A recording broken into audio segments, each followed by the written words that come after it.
Maligayang pagdating sa kwento't pahinga. Dito, ang bawat kwento ay hango sa layunin na bigyan ka ng kapahingahan, kapanatagan, at kaunting aliw bago ka matulog. Samahan mo ako sa mga kwentong puno ng aral, ganda, at imahinasyon na magdadala sa iyo sa payapang pag-idlip. Tara, makinig at magpahinga.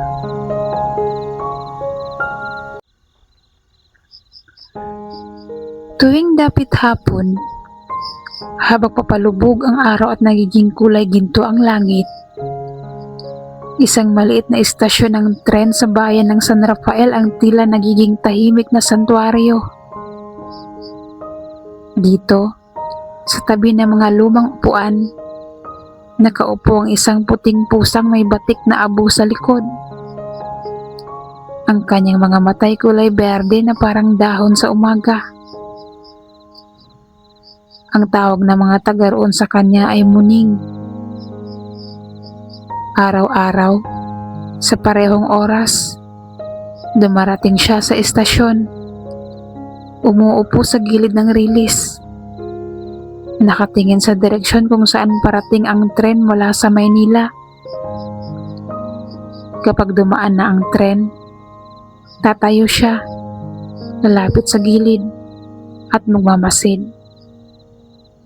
Pagkatapos, uupo muli, tahimik na parang may hinihintay. Bago siya nakilala ng mga taga roon bilang Muning sa tren, isa lang siyang palaboy na pusa. Taong 2018 noon, maulan at malamig ang hapon nang una siyang mapansin ni Mang Lito, ang matandang tagapamahala ng istasyon. Si Mang Lito ay isa sa mga pinakamatandang empleyado ng tren at 10 taon na niyang trabaho ang pagsalubong sa mga pasahero at pag-aalaga sa istasyon. Wala siyang pamilya, kaya ang araw-araw niyang kasama ay ang katahimikan ng rilis at ang huni ng tren tuwing gabi. Isang araw, habang nililinis niya ang platform, nakita niya ang munting pusang nanginginig sa ilalim ng bangko. Basa sa ulan, marumi, at gutom. Aba, kawawa ka naman, bulong ni Mang Lito habang dahan-dahang lumapit. Halika rito. Noong unay ay nag-atubili ang pusa, ngunit marahil ay randam nito ang kabaitan ng matanda. Dahan-dahan itong lumapit at pinahid ni Mang Lito ng panyo ang malamig nitong katawan. Mula noon, araw-araw na siyang may kasamang pusa sa kanyang trabaho. Tinawag niya itong Muning, at sa bawat umaga, sabay silang magbubukas ng gate ng istasyon. Si Mang Lito, bitbit ang walis at timba. Si Muning naman, palaging sumusunod sa kanya na parang isang maliit na bantay. Lumipas ang mga buwan. Kilala na si Muning ng lahat ng pasahero. Madalas, kapag may dumadating na tren, nauuna pa siyang sumalubong. Nilalapitan niya ang mga tao.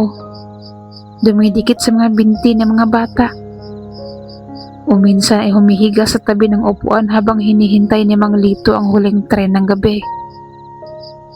May isang partikular na pasahero na laging natutuwa sa kanya. Isang dalagang nagngangalang Ana. Estudyante sa kolehiyo na araw-araw sumasakay sa tren papuntang Maynila. Ay, Muning, nandito ka na naman, sabi ni Ana isang umaga. Mabait yan, iha, sabi ni Mang Lito na nakangiti. Kasama ko yan simula pa noong 2018. Parang pamilya ko na rin. Si Ana ay madalas nagdadala ng pagkain para kay Muning. Maliit na pakete ng tinapa o piraso ng tinapay. Minsan, nagdadala pa siya ng gatas sa maliit na bote. Kapag nakikita ni Mang Lito ang dalawa, lagi siyang napapangiti. Mabuti pa kayong dalawa, laging masaya, sabi ni Mang Lito minsan habang pinagmamasdan sila. Ako, tren lang ang kaharap ko araw-araw. Idi si Muning po kasama niyo, sagot ni Ana. Napatawa si Mang Lito. Oo nga naman. Ngunit dumating ang araw na nagbago ang lahat. Isang maulang gabi ng Hulyo. Hinintay ni Muning ang kanyang amo sa istasyon gaya ng dati. Madalas kasi, kahit tapos na ang trabaho, hindi agad umuwi si Mang Lito. Umuupo muna siya sa bangko. Pinapanood ang ulan habang pinapahinga ang kanyang mga paa. Ngunit ng gabing yon, hindi na siya bumalik. Kinabukasan, dumating ang balita. Si Mang Lito ay inatake sa puso habang pauwi. Hindi na siya nakarating sa bahay. Walang kamag-anak na dumating para mag-ayos ng kanyang mga gamit. Tanging mga kasamahan sa istasyon ang naglakas loob na linisin ang kanyang maliit na opisina. Sa gilid ng mesa, nandoon pa rin ang maliit na tasa kung saan siya laging naglalagay ng gatas ni Muning. At mula noon, nagsimula ang nakasanayang ritual ng pusa. Araw-araw, sa parehong oras, lalakad si Muning patungo sa gilid ng rilis, sa pwesto kung saan madalas umuupo si Mang Lito. Umuupo siya roon, nakatingin sa direksyon ng paparating na tren. Kapag dumating ang tren, tatayo siya at lalapit, para bang sinusubukang hanapin ang matandang amo niya sa mga pasaherong bumababa. Ngunit kahit ilang buwan ang lumipas, walang dumadating na Mang Lito. Mabilis kumalat ang kwento sa mga pasahero. Yan yung pusang hinihintay ang amo niyang namatay, di ba? Sabi ng isang ginang. Oo, araw-araw nandito yan. Kahit umuulan, kahit tag-init, sagot ng isa pa. Minsan, nakikita pa siya ng mga gwaradya sa madaling araw. Nakaupo sa platform.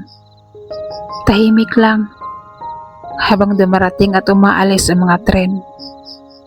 Si Ana, na ngayon tapos na sa kolehiyo, ay minsang bumalik sa istasyon.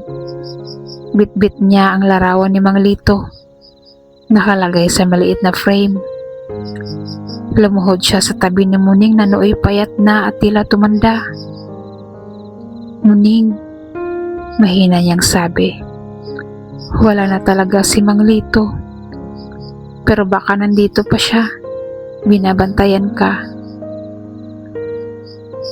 Tila naintindihan ng pusa ang kanyang sinabi. Umiling ito ng bagya. Tapos ay dumapa at pumikit. Isang gabi, kakaiba ang katahimikan sa istasyon. Walang gaanong pasahero. At ang hangin ay tila mas malamig kaysa dati. Ang huling tren ay paparating na. Ang ilaw nito ay dahan-dahang sumisilip sa malayo. Nandoon si Muning, gaya na nakasanayan. Mahina na ang kanyang katawan, ngunit pilit pa rin siyang nakaupo sa tabi ng riles. Dumating ang tren. Pumito ito ng mahaba, parang nagpaalam. Sa sandaling yon, may kakaibang pangyayari. Isang aninong pamilyar ang tila huminto sa gitna ng ilaw ng tren. Isang matandang lalaki, may sombrero at may dalang bag na dati pag-aari ni Mang Lito. Muning, bulong ng anino. Tara, umuwi na tayo. Tumayo si Muning, dahan-dahang lumapit sa gilid ng platform, at sa isang iglap, Parang naglaho siya sa dilim kasabay ng tunog ng tren na papalayo. Kinabukasan, hindi na nakita si Muning kahit saan. Mula noon, sa tuwing dapit hapon, sinasabing may puting pusang biglang sumusulpot sa gilid ng istasyon. Minsan, makikita raw itong nakaupo sa bangko ni Mang Lito. Minsan ay nakatingin sa rilis habang lumilipas ang tren. Marami ang naniniwala na bumabalik si Muning hindi dahil sa kalungkutan, kundi dahil sa pag-ibig sa amo niyang tinuring na pamilya. Si Ana, na ngayon nagtatrabaho na bilang guro, ay madalas pa ring bumisita. Nilalagyan niya ng bulaklak ang bangkong laging inuupuan ng dalawa. Sa tabi ng bulaklak ay isang tasa ng gatas.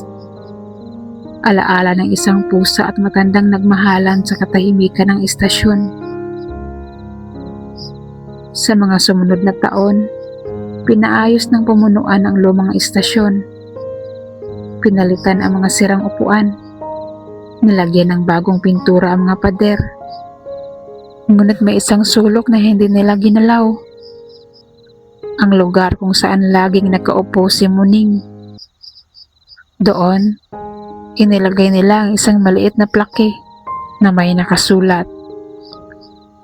Sa alaala ni Mang Lito at ni Muning, magkaibigang naghintayan sa ilalim ng araw at ulan.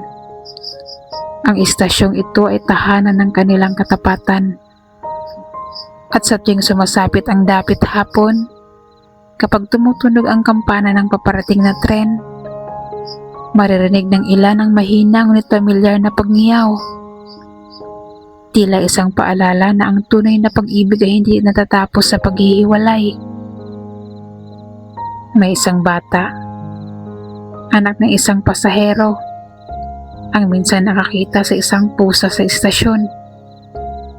"Mama, may pusa!" Sigaw niya.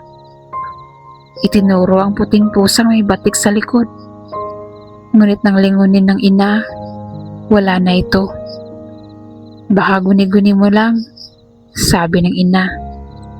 Ngunit ngumiti ang bata. "Hindi po, nakita ko po talaga." Nakatingin siya sa tren, tapos ngumiti.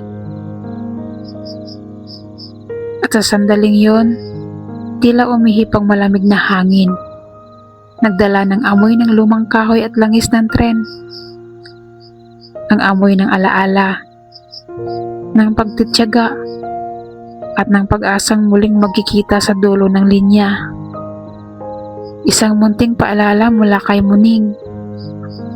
Minsan, ang pagmamahal ay hindi kailangang sambitin. Minsan, sapat na ang paghihintay.